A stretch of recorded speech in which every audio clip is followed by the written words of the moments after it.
오늘 말씀 창세기 24장 1절부터 4절 그리고 66절부터 67절까지 두 군데 말씀 같이 읽도록 합니다. 아브라함이 나이가 많아 늙었고 여호와께서 그에게 범사에 복을 주셨더라.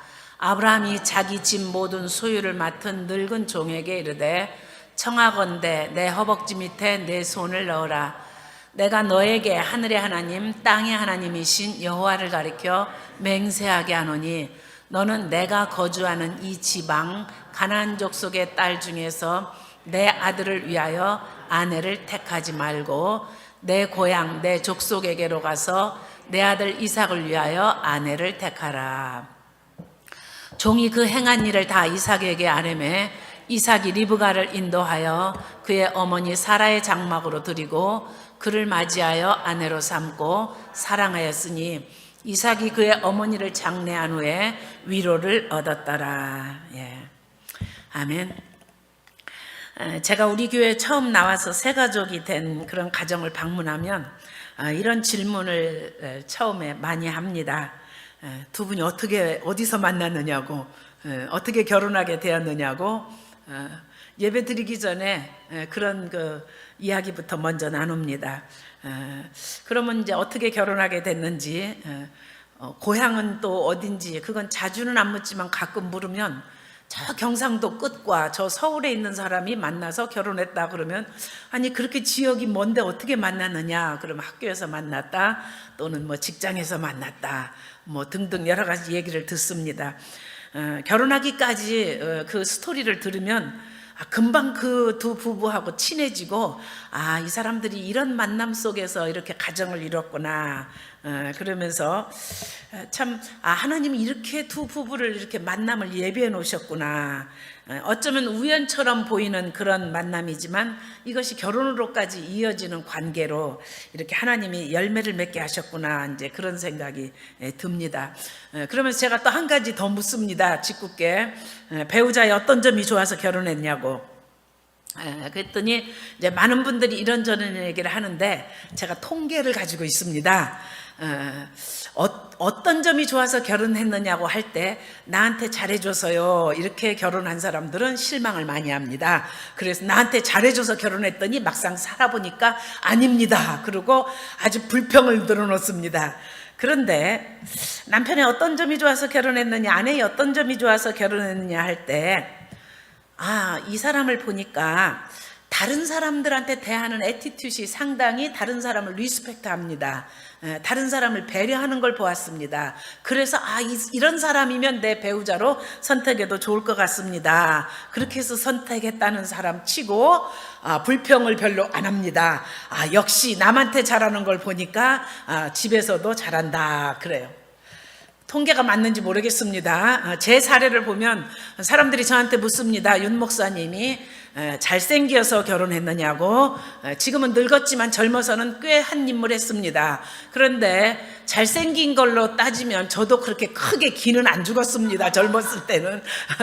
남학생 한 반에 50명 중에서 여학생 5명밖에 안 되는데 그중에 과부가 2명이고 노처녀가 1명이고 나이 어린 처녀 딱 2명인데 50대입니다.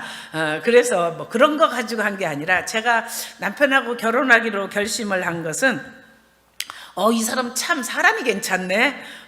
믿음부터 봐야죠. 어떻게 신학생이 결혼할 때 믿음을 봐야지. 사람 좋다고 결혼합니까? 신학교에는 널린 게 믿음 좋은 총각입니다. 다 목사 되겠다고 온 사람들이에요. 그런데 윤상희 씨를 보니까 어른들을 보면 인사를 잘해요.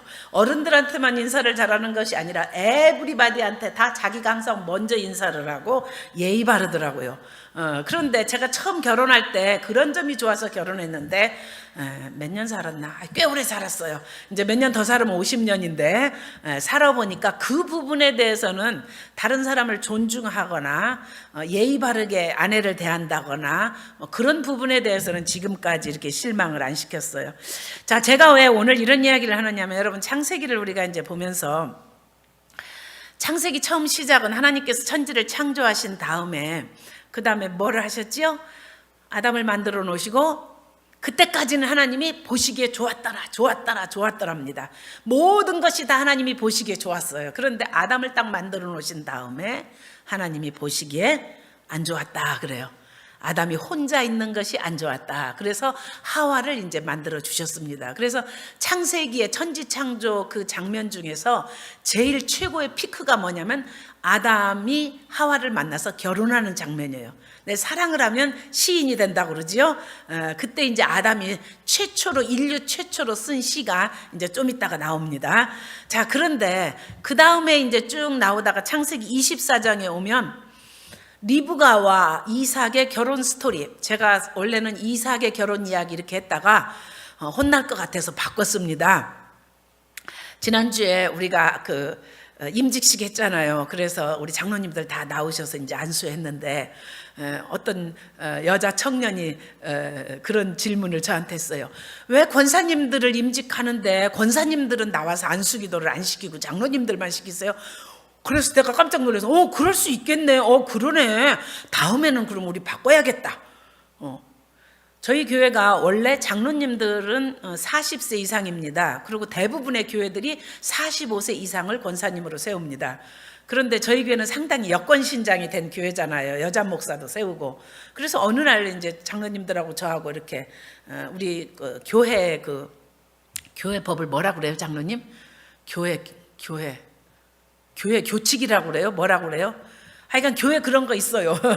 교회에서 지키는 법 이런 거. 그런 걸 보니까 안수집사 35세 이상, 우리 교회에서 안수집사 5년 되면은 그 다음에 이제 장로가 될 수 있고, 그런데 여자는요, 안수집사 없고 권사는 45세 이상. 이거 뭐 이렇게 불공평해? 왜 여자는 성차별을 해? 이거 수하면 걸리잖아요. 그래서 우리 교회가 법을 바꿔서 여자 권사도 40세 이상 장로와 똑같이 이제 그렇게 법을 바꾼 일이 있었어요. 근데 맞는 말입니다. 제가 보지 못한 것을 우리 그 여자 청년이 본 거지요. 왜 여자 권사님들 안수할 때 여자 권사님들 안수 안 시킵니까? 그러니까 다음번에는 여자 권사님들 노여워하지 마시기 바랍니다. 그것이 자기들의 권리야. 그래서 여자 권사님들 안수할 때는 여자 권사님들이 나와서 안수기도 해주셔도 좋을 것 같습니다. 당회가 승낙해야 됩니다. 예. 자, 제가 왜 이렇게 오늘 결혼에 대한 이제 이야기를 하냐면 24장에서 창세기 24장에서 자그마치 67절까지가 이삭과 리브가의 또 그러네, 또 실수하네. 요새 청첩장에 보면 여자 이름부터 먼저 나오잖아요. 이게 이제 몸에 밴 문화입니다. 리브가와 이삭의 결혼 이야기. 리브가와 이삭의 이제 결혼 이야기가 나옵니다. 제가 다음에 또 실수하면 여러분들이 좀 그러려니 이렇게 해주세요. 이삭이 먼저 나오더라도. 이게 참 오래된 문화가 잘 안 고쳐져요. 여성부터 먼저 해드려야 되는데 왜 이렇게 길어요? 마태복음에서도 보면 대개 한 장이 24절, 25절, 어떤 것은 15절 이런 정도인데 자그마치 창세기 24장은 67절까지 내용이 다른 것에 한 2장, 석 장 되는 정도로 내용이 깁니다. 근데 그게 다 이삭 장가가는 이야기인 거예요. 르브가 시집가는 이야기인 거예요. 왜 하나님께서 이 결혼 문제를 굉장히 중요하게 여기신다 하는 것을 우리가 알 수가 있습니다. 천지창조에서의 최고의 피크도 아담과 하와의 결혼식이고, 그리고 창세기 24장에서도 족장들의 이야기 중에서 리브가와 이삭의 결혼 이야기가 이렇게 길고, 예수님께서 공생애에서 처음 기적을 베푸신 것도 가나 혼인잔치에서 물이 변하여 포도주가 되게 하셨고, 성경 맨 끝에 책이 요한계시록이죠. 요한계시록 19장에 가면 요한계시록이 이제 거의 끝나갈 때쯤에 어린 양의 혼인잔치가 예비되었다. 그래서 신랑 예수님이 오셔서 신부된 교회 성도들과 함께 혼인잔치가 이루어진다. 그래서 성경은 결혼식으로 시작해서 결혼식으로 끝나는 이야기다 할 정도로 하나님께서는 이 결혼을 중요하게 여기십니다. 그래서 그런 말이 있죠. 결혼 천국, 인생 천국. 결혼 지옥, 인생 지옥. 이런 말이 있을 정도로 결혼을 가리켜서 일륜지 대사라 그럽니다. 인생을 살아가면서 가장 큰 일이라 그러죠. 자, 오늘 이 설교를 하면서 저는 조금 이렇게 여러분들에게 양해를 구합니다. 이 결혼 설교가 나하고 해당이 안 되시는 분들 있죠. 특별히 우리 싱글 할머니들, 돌싱 되신 할머니 권사님들 죄송해요. 남편이 없으신 분들, 또 이렇게 혼자 되신 분들, 아니면은 또 이제 이렇게 어쩔 수 없는 사정으로 또 이혼을 했거나 그래서 혼자 되신 분들도 있고, 그렇지만 나하고 직접적인 관련은 없어도 우리가 결혼에 대해서 공부해야 되는 것은 내 자녀가 결혼을 해야 되잖아요. 지금 아브라함의 이 이야기가 이제 창세기 23장 사라의 죽음으로 끝납니다. 그리고 24장부터 이삭의 결혼 이야기가 나오면서 24장 1절이 뭘로 시작하냐면 아브라함이 나이 많아 늙었고 여호와께서 그에게 범사의 복을 주셨더라. 아멘. 예. 지금 무슨 복을 주셨길래 여호와께서 아브라함이 나이 많아 늙었는데도 복을 주셨다고 하느냐? 2절부터 나오는 이야기가 며느리 보는 복이에요. 그래서 옛날 어른들이 사람 잘 들어와야 된다, 사람 잘 들어와야 된다 그러는데, 아브라함 개인의 인생에 이제 막을 내렸습니다. 아내가 죽으면 남자는요, 그때부터 인생이 이제 끝장났다는 뜻인 것 같아.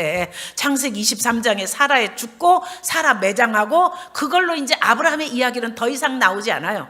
그리고 24장에서 하나님이 그럼에도 불구하고 아브라함이 나이가 많아서 늙었고 사라도 죽고 늙었는데도 여호와께서 그에게 범사의 복을 주셨는데, 그 복이 구체적으로 24장 전체에 며느리 얻는 복인 거예요. 며느리 얻는 복. 오늘 말씀을 들으시는 여러분들 며느리 얻는 복을 얻으시기 바랍니다. 사위 잘 얻고 며느리 잘 들어오면요 노년의 복이 있어요. 그러니까 이 리브가와 이삭의 결혼 이야기 설교할 때 나는 이미 결혼했어, 나는 인생 이제 끝장났어, 나는 새로 고를 수도 없어, 이렇게 비관하시지 말고, 여러분 우리 인생은 끝장난 것 같아도 아브라함의 인생은 끝났어도 이제 이삭의 새로운 인생이 열리는 거잖아요. 그래서 사라의 죽음이라는 엄마의 장례식 끝으로 이제 24장부터 이삭의 결혼식이 나온다는 것은 무슨 의미가 있느냐? 자식의 결혼식은 이제 새로운 주인공이 바뀌는 거예요. 제가 아주 이렇게 당황했던 때가 있습니다. 살면서 이제 교회나 무슨 큰 행사가 있을 때 항상 이렇게 맨 앞자리에 나가서 인사를 하잖아요. 입구에서. 평생을 목회하면서 앉아서 가만히 있지 않았었고, 입구에 나가서 윤 목사님이나 저나 신자들이 올 때 늘 마중을 했어요. 그래서 사람들이 이렇게 오면 늘 인사를 하고, 교회 큰 행사가 있어서 일부 손님들이 오면 늘 인사를 하고, 항상 우리가 문직이었거든요. 말하자면 쉽게 말하면 주인공이었다는 얘기예요. 그런데 애들이 결혼식을 하는데 나도 모르게 그 입구에 딱 내가 나도 모르게 쓰려고 하다 생각하니까 맞아, 오늘부터 내가 주인공이 아닌 거예요. 그런데 참 나 익숙치 않더라고요. 우리 딸, 아들, 이렇게 등등 이렇게 서서 자기네가 딱 인사하고 나 저 끝에 서 있는데 항상 그 자리에 내가 있었는데, 이젠 쟤네들이 인생의 주인공이구나. 이걸 받아들여야 되는구나. 이제는 내 이 인생에서 내가 주인공이 아니고 내 자식의 인생에서 자기네가 주인공답게 살아야 되니까 내가 타치하고 간섭하고 그러면 안 되겠다 하는 것을 저는 결혼식장에서 실감을 했어요. 아마 보통 이렇게 이제 목회를 안 하신 분들은, 사람들이 많은 데서 인사하고 이렇게 앞에 서서 항상 인사하는 게 익숙지 않은 분들은 애들 결혼식에 그런 걸 안 느끼셨는지 모르지만, 저는 수십 년을 항상 제가 교회에서 문 앞에서 인사하던 사람이 애들 결혼식 때 딱 뒤로 밀릴 때 이건 현실이야, 받아들여야 돼. 그런데 지금 이제 그런 겁니다. 성경이 지금까지 12장부터 23장까지는 아브라함이 주인공이었어요.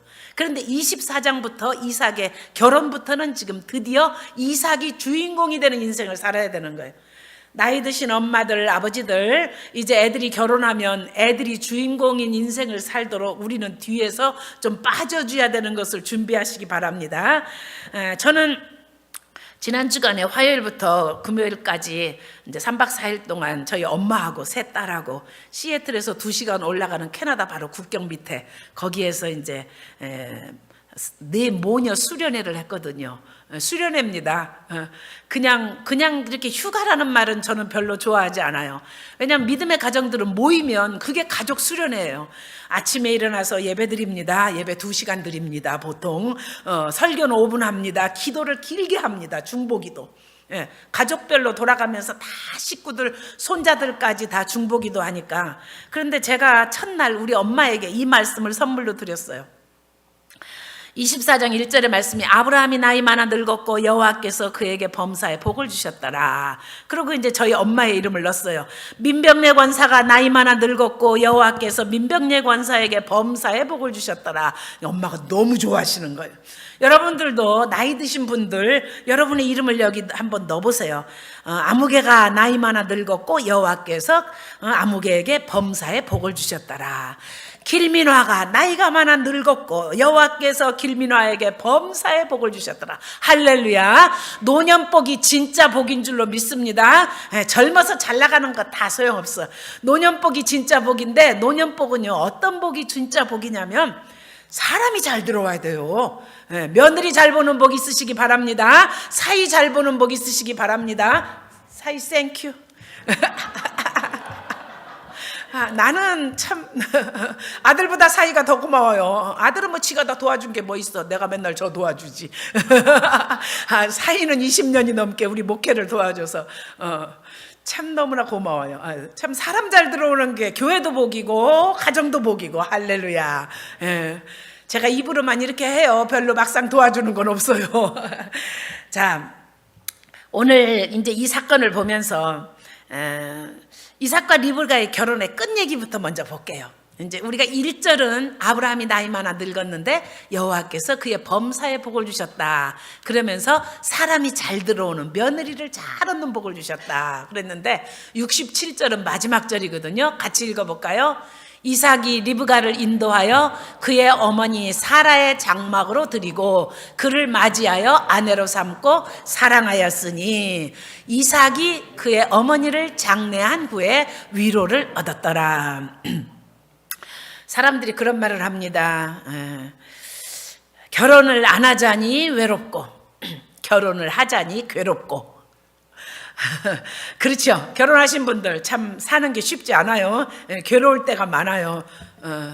저도 오늘 참 괴로웠습니다. 남편이 참 컴퓨터 하나 가지고 아이패드 하나 가지고 둘이서 쓰는데 왜 이 비밀번호를 바꿔놔가지고 3일 전에 한국 나가셔서 뭐 전화기가 뭐가 잘못됐는지 마음대로 바꿔놓으셔갖고 난 집에 인터넷이 안 되는 줄 알고 참 영상팀한테 프로젝트 파워포인트도 못 보내고 일찌감치 교회 와가지고 했더니 그래도 안 돼서 결국은 5분 전에 우리 영상팀 박창민 장로님이 해결해서 제가 오늘 아이패드 갖고 왔는데 이 결혼이라는 건 이렇게 괴로운 겁니다. 그런데 또 없으니까 외로운 거예요. 혼자서 참 혼밥 먹고. 혼밥 먹는 게 참 인생이 외롭더라고요. 여러분들 그러시죠? 같이 살자니 괴롭고 혼자 살자니 외롭고. 그게 결혼이에요. 에브리바디 다 그렇습니다. 그런데 그런 말을 해요. 조금 이제 학자들은 이런 식으로 얘기합니다. 배우자는 나의 속에 있는 존재론적인 쓸쓸함을 채워주는 존재이다. 뭐 이렇게 말을 어렵게 해요. 나의 속에 있는 존재론적인 쓸쓸함을 채워주는 존재가 배우자래. 이렇게 얘기하면 돼요. 쉽게. 그냥 사람이라는 건 누구나 다 혼자 있으면 쓸쓸하고 혼자 있으면 외로워요. 그런데 좋은 짝을 만나면 그런 쓸쓸함이 채워지기 때문에 위로가 된다는 겁니다. 바로 이삭이 엄마가 돌아가셨잖아요. 외아들인데 눈에 넣어도 아프지 않을 이삭을 엄마 사라가 얼마나 사랑했겠어요. 그런데 그 어머니가 돌아가신 다음에 외롭습니다. 이때 이삭의 나이가 엄마가 돌아가셨을 때 37살이에요. 사라가 127살에 죽었기 때문에 이삭을 90살에 낳았으니까 이삭 37살에 죽은 겁니다. 근데 이삭이 장가 갔을 때는 40세에 장가를 들었기 때문에 3년 동안 엄마 돌아가시고 나서 3년상을 치르는데 참 외로웠던 거예요. 그랬는데 아내를 삼고 리브가를 아내로 삼고 사랑하였으니 이삭이 그의 어머니를 장례한 후에 위로를 얻었더라. 부모들이 아이들 결혼 안 하면 왜 걱정해요? 지금은 괜찮지만 엄마가 밥도 해주고 옆에 있으니까 괜찮지만 우리 죽은 다음에 저 혼자 외롭고 쓸쓸하게 살을까봐 그렇게 외롭고 쓸쓸하게 살지 말라고 결혼하라고 그러는 거잖아요. 이게 이제 인간은 혼자 있으면 외롭고 쓸쓸하기 때문에 이걸 존재론적인 외로움이라 그래요. 존재론적인 외로움이다. 태생적으로 우리는 혼자 있으면 외롭기 때문에 그래서 결혼을 했습니다. 그랬더니 이렇게 또 괴로울 줄 누가 알았겠어요. 좋은 짝을 만났으면 골랐으면 안 괴로운데 여러분들이 짝을 잘못 골랐는지 아니면 내가 좋은 배우자가 되지 못해서 그랬는지 결혼했어도 여전히 외롭고 여전히 쓸쓸하고 여전히 괴롭다고 그러면 좀 우리가 이제 오늘 이 시간을 통해서 한번 생각해 봐야 되고요. 또 우리 아이들의 결혼을 어떤 배우자를 만나게 해달라고 기도를 해야 됩니다. 왜냐하면 창세기 24장을 읽으면서 보니까 아브라함은 당연히 기도하고 노종을 파송했잖아요. 자기 고향집에 돌아가서 친척 중에서 며느리감을 데려와라. 나는 하나님을 믿지 않는 이방 며느리 보기 싫다. 가나안 여인 중에서는 며느리 삼지 않겠다. 그러고 보낼 때 그 종하고 서원 기도를 하게 하잖아요. 맹세하는 기도를 하게 하잖아요. 꼭 거기서 데려오겠다고 하고 내 아들 이삭을 그리 데려가지 않겠다고 맹세해라. 근데 이제 아마 그 종의 이름은 엘리에셀일 걸로 봅니다. 아브라함이 자식이 없었을 때, 이스마엘도 없고 이삭도 없었을 때 하나님께서 내게 너에게 후사를 주겠다, 민족을 주겠다. 그러니까 내 후계자는 다메섹 엘리에셀입니다. 나는 자식이 없습니다. 내 후계자는 엘리에셀입니다. 그래요. 근데 이제 이 엘리에셀이 늙었으리라고 보는데 이 종에게 서약하고 서원 기도를 하게 하고 그리고 보냅니다. 그리고 이제 기도하고 계속 기다리고 있었겠지요. 그런데 우리가 창세기 24장 전체를 읽다 보면 이 종이 가면서 계속 기도합니다. 얼만큼 먼 길인가 하고 제가 이제 조사를 해봤더니 거의 이 낙타를 가지고 갔잖아요. 낙타 10마리에다가 온갖 귀중품을 다 실어가지고 가는데 늙은 노종이 혼자 가다가 도적을 만나면 다 빼앗기니까 동행하는 아주 수호 그런 종들이 같이 갑니다. 몇 사람이 이제 같이 가면서 그걸 지키는 거죠. 그런데 낙타가 하루에 얼마 정도를 보통 건너와 보니까 한 25마일 정도를 간답니다. 그런데 낙타가 하루에 25마일 정도를 가고 좀 더 빨리 갈 수도 있는데, 그런데 이 아브라함이 있던 부엘세바에서 하란, 나홀의 성이라고 하는 그 하란에까지 가는 데는 적어도 한 달 남짓하게 걸릴 정도로 그 정도를 이 사막길을 가야 되는 겁니다. 그러니까 참 쉽지 않은 여행길이죠. 가는 동안에 계속해서 이 노종이 기도하죠. 하나님 가서 순적히 만나게 해주세요. 근데 들어가자마자 우물가에서 기도하죠. 물도 안 먹고 기다립니다. 물 길러 오는 처녀를 기다립니다. 낙타들도 목마르고 자기도 목마른데 기다리면서 하나님 물 길러 오는 처녀가 내가 너에게 물을 달라고 그러면 이 처녀가 나에게만 물을 줄 뿐 아니라 내 낙타들 10마리도 먹일 수 있는 그런 여자를 좀 만나게 해주십시오 하고 기도를 합니다. 그랬더니 리브가를 만나고 리브가가 그렇게 해요. 자, 이게 얼마나 대단한 사건인지를 우리가 이따 교훈받으려고 합니다. 하여간 아까 내가 시 하나 가르쳐 준다 그러고 지나갔어요. 세번역 성경에 아담이 쓴 시가 나와요. 뭐라고 썼냐면 이제야 나타났구나 이 사람, 뼈도 나의 뼈, 살도 나의 살. 이거 어디서 본 말씀이에요? 창세기 2장에서 본 말씀이죠. 이게 이제 개역개정으로만 우리가 읽었는데 세번역으로 읽으면 아담이 깊이 잠들은 다음에 하나님께서 하와를 만들어 놓으시고 아담이 잠에서 깨자마자 하와를 보더니 이제야 나타났구나. 시적으로 표현하는 겁니다. 이제야 나타났구나. 뼈도 나의 뼈, 살도 나의 살. 최초의 시인을 그래서 제가 아담이라고 하는 겁니다. 여러분, 뼈도 나의 뼈, 살도 나의 살. 옆에 있는 배우자 보시면서 짝 없는 분들은 예수님을 보고 하면 돼요. 예수님이 나의 영원한 신랑이야. 자, 옆에 짝 있는 분 옆에 있는 보면서 남편들이 말해봐요. 뼈도 나의 뼈. 참 우리 최일규 난수 집사님은 저렇게 참 염치가 없어. 꼭 그렇게 혼자만 큰 목소리로 그렇게 금실 좋다고 꼭 그렇게 해야겠나? 아유, 제일 점잖아. 하진이 아빠 해봐요. 뼈 어렵지 않아. 이제야 나타났구나. 뼈도 나의 뼈, 살도 나의 살. 뭐 그거 어려워. 이렇게 짧은 시인데.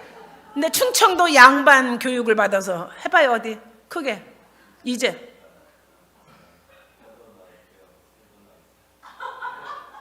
잘했어요. 네. 잘했어요. 네. 자, 우리 최승주 집사님 옆에 남편 있네. 오늘 출장 안 갔네. 한번 해봐요. 한번 해봐. 이제야 나타났구나. 뼈도 나의 뼈, 살도 나의 살. 크게 해봐요.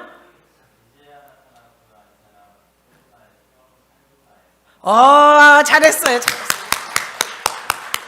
이렇게 새 가족들만 골라가지고 내가 이렇게 골탕을 먹이네. 자, 근데 질문 좀 합시다. 뼈도 나의 뼈, 살도 나의 살인데 마누라가 왜 삭신 쑤시고 아픈 거 몰라줘? 아니, 힘들어서 지금 이 몸이 다 쑤시는데 왜 몰라주시는 거예요? 아이고, 한 분 더 시켜야겠네. 제가 군선교를 할 때 계급을 모릅니다. 그래서 여단 본부에 가서 설교를 할 때 맨 앞자리에 앉아 계신 분이 원스타예요. 장군님입니다. 그런데 500명이 다 소령, 중령, 대령, 그리고 이제 사병들이고 여자분이 딱 한 분 계신데 이 장군님의 와이프가 앉아 계세요. 권사님이세요.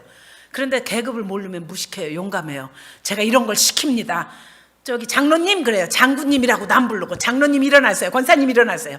자, 해보세요. 둘이 해보세요. 이렇게 시킵니다. 그러면 저는 이해를 못했어요. 뒤에 앉아있던 소령, 중령들이요, 얼굴이 좀 노래지면서 안절부절합니다.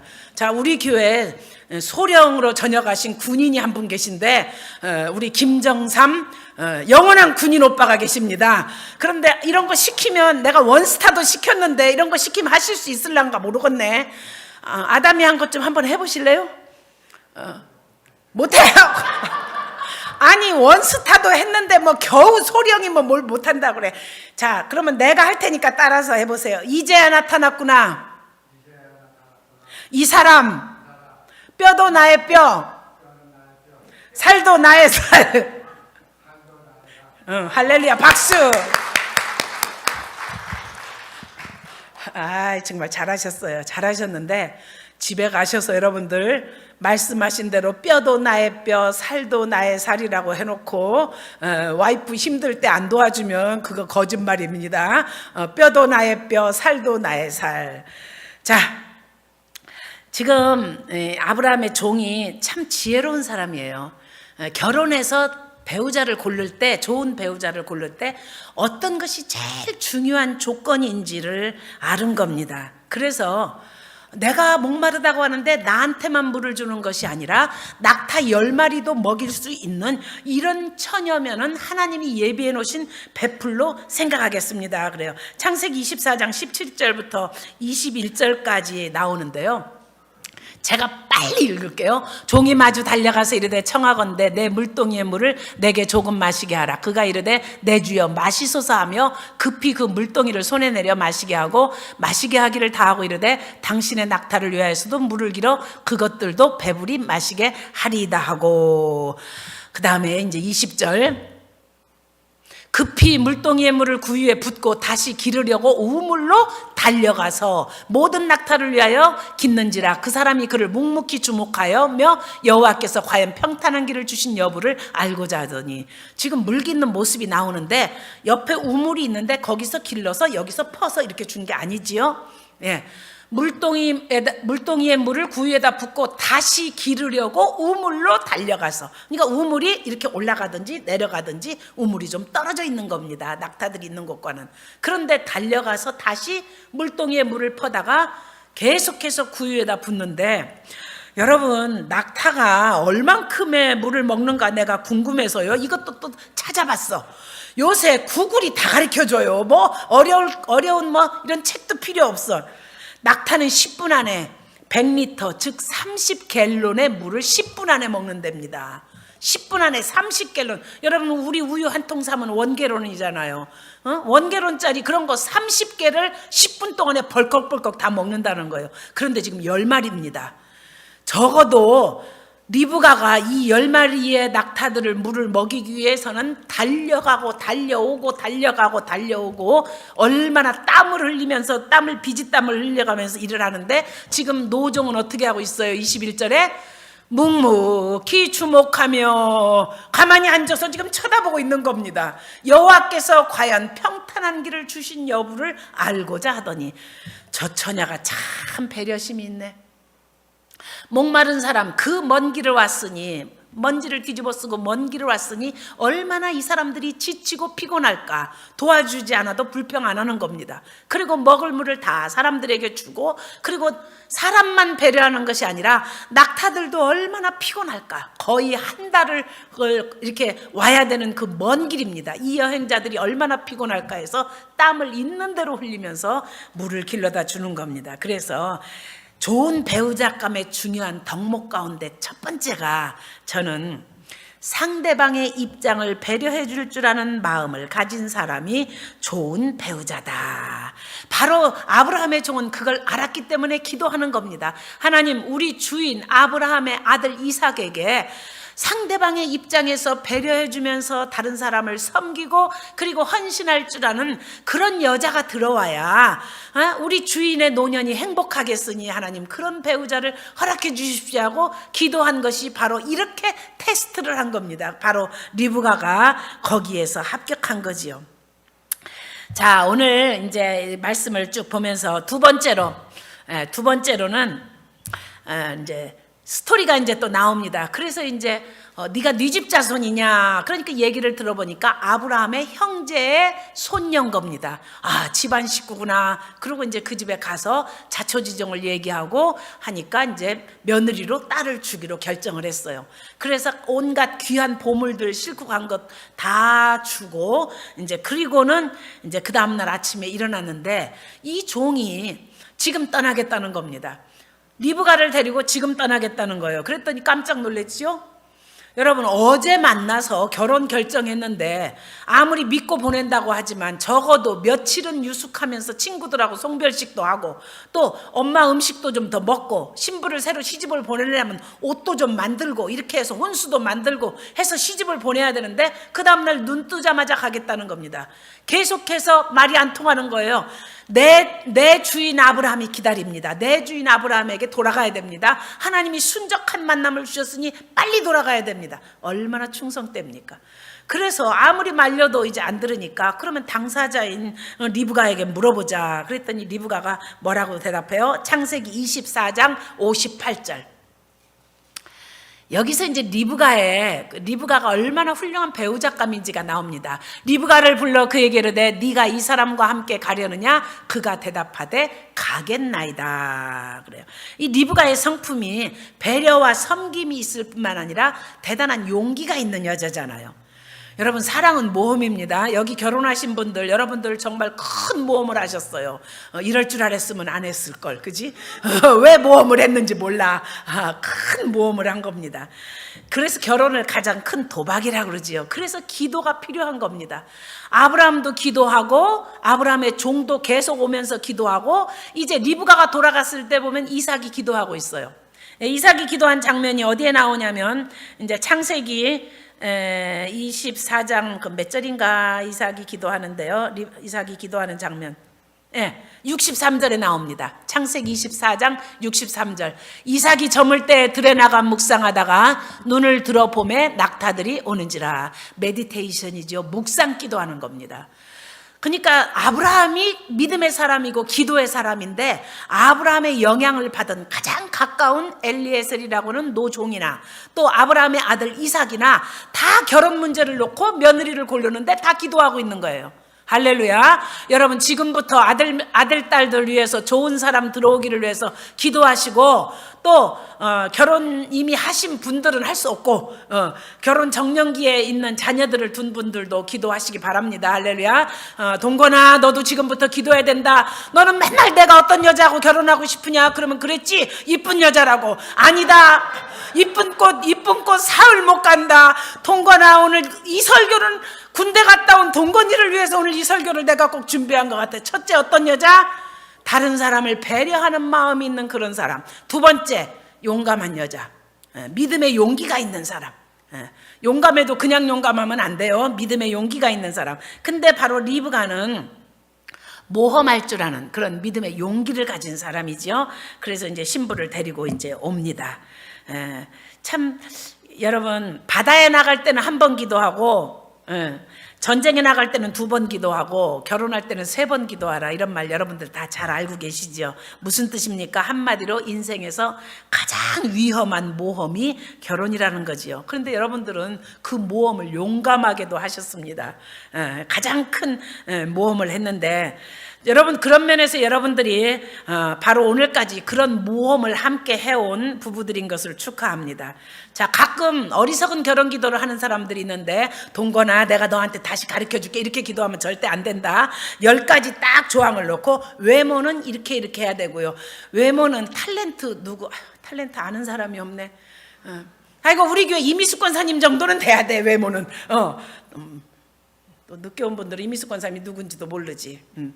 자, 외모는 이 정도는 돼야 되고, 탤런트 누구는 닮아야 되고, 키는 한 170 이상은 돼야 되고, 거기다가 이제 남편감은, 연봉은 얼마 이상이 돼야 되고, 거기다가 믿음은 필수고, 이렇게 기도하는 기도는 속물적인 기도입니다. 이렇게 기도하시면 안 돼요. 제가 오늘 가르쳐 드린 대로 그렇게 기도하시기 바랍니다. 배려심 있는 사람, 그리고 어떤 사람? 믿음의 용기가 있는 사람. 여러분, 이제 오늘 말씀을 마무리하면서 왜 하나님께서 이렇게 결혼을 중요하게 여기시는가 하는 것을 우리는 에베소서 5장 28절부터 33절 말씀 통해서 우리가 볼 수가 있습니다. 왜 하나님께서 결혼을 이렇게 중요하게 여기시는가? 결국 신앙생활의 결국은 예수님과 우리의 결혼이거든요. 그래서 우리 인생에서 사는 결혼은 그림자이고, 실제 진짜 결혼은 언제 있는 겁니까? 예수님이 오시면 신랑 예수님과 우리가 결혼하는 게 진짜 결혼이에요. 그래서 오늘 이 세상에서 살고 있는 우리의 결혼 생활은 그것을 경험하는 그림자입니다. 그러니까 어떤 사람은 그림자 생략하고 바로 독신으로 살다가 예수님 만날 수도 있는 거지요. 그런데 왜 우리에게 결혼이라는 생활을 통해서 하나님이 우리를 다듬어 가시는가? 저는 그런 생각을 해봤어요. 여러분, 하나님 어렵지요? 하나님 어떤 때 무섭지요? 하나님 공의의 하나님이시기 때문에 하나님한테 기도할 때 조금 어렵지요. 근데 그거 내가 어렵게 생각한, 그래서 제가 기도할 때 하나님은 시숙이 아니다, 하나님은 친정아버지다, 그러니까 편안하게 기도하라고 하는데, 저는 친정아버지도 무척 어렵습니다. 그래서 여러분, 기도할 때 하나님을 어려워하는데, 만약에 하나님께서 여러분들을 다듬으셔서 사람 만들으시려고 매번 기도할 때마다 나타나셔서, 야, 너 이거 고쳐, 너 이거 고쳐, 너 이거 고쳐, 이러면 여러분들이 하나님 제대로 믿겠어요? 그래서 하나님께서는 절대로 우리에게 너 이거 고쳐라 저거 고쳐라 안 하시고, 하나님 대신 그걸 할 수 있는 사람을 붙여주셨는데, 그게 배우자예요. 나보다도 더 잘하는 사람, 하나님하고 나 사이에 나를 가장 잘 아는 사람이 내 배우자입니다. 그래서 그 배우자가 매사에 나를 지적질하는 겁니다.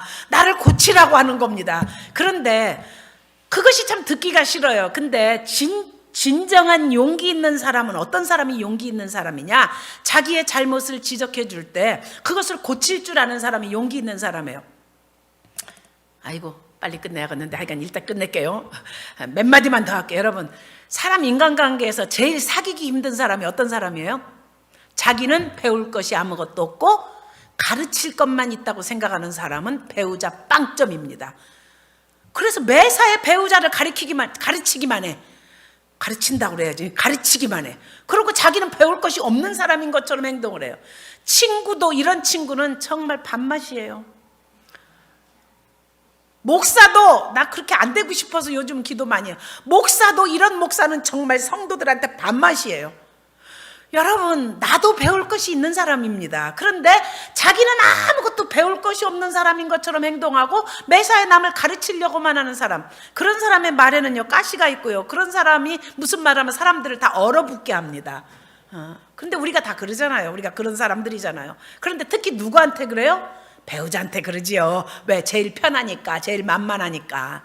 그래서 우리가 결혼 생활을 통해서 하나님이 나를 다듬으셔야 될 것을 내 배우자가 대신 다듬어 주는 거지요. 그래서 에베소서 5장 28절부터 33절 말씀, 이 말씀 읽고 끝냅니다. 이와 같이 남편들도 자기 아내 사랑하기를 자기 자신과 같이 알지니 자기 아내를 사랑하는 자는 자기를 사랑하는 것이라.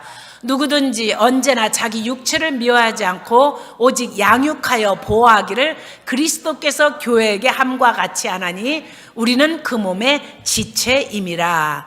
그러므로 사람이 부모를 떠나 그의 아내와 합하여 그 둘이 한 육체가 될지니 이 비밀이 크도다. 나는 그리스도와 교회에 대하여 말하노라. 그러나 너희도 각각 자기의 아내 사랑하기를 자신같이 하고 아내도 자기 남편을 존경하라. 아멘. 기도합니다. 하나님 아버지, 사도 바울은 일생 독신자로 살았지만 이 비밀이 크도다. 나는 남편과 아내의 관계만을 말하는 것이 아니고 그리스도와 교회의 관계를 말한다고 말씀하면서, 그러나 너희들도 남편은 아내를 사랑하고 아내는 남편에게 순종하라고 말씀하여 주셨습니다. 기도합니다. 결혼 생활을 통해서 복음을 잘 배우면 예수님의 마음을 깨닫게 되는 줄로 믿습니다. 예수님이 신부인 교회를, 우리를 얼마나 사랑하시는지, 또 우리가 남편에게 순종하는 것처럼 신랑 되신 예수님께 순종하면 예수님이 얼마나 기뻐하시는지, 배우자를 통해서 나의 단점을 지적받으면서 또 내가 배우자의 단점을 포용하면서 결혼을 통해서 우리가 성숙한 믿음의 사람이 되어가는 것을 감사합니다. 하나님, 오늘 말씀 통해서 리브가와 이삭의 결혼을 통해서 저들을 믿음의 족장으로 세우신 것처럼 하나님, 우리들도 우리의 결혼 생활을 통해서 우리가 하나님의 사람으로 세워져 가게 하여 주시옵소서. 아브라함 노년에 복을 주신 것처럼 저희들의 노년에 며느리 잘 보고 사위 잘 보는 복을 허락하여 주시옵소서. 예수님의 이름으로 감사하며 기도합니다. 아멘, 아멘.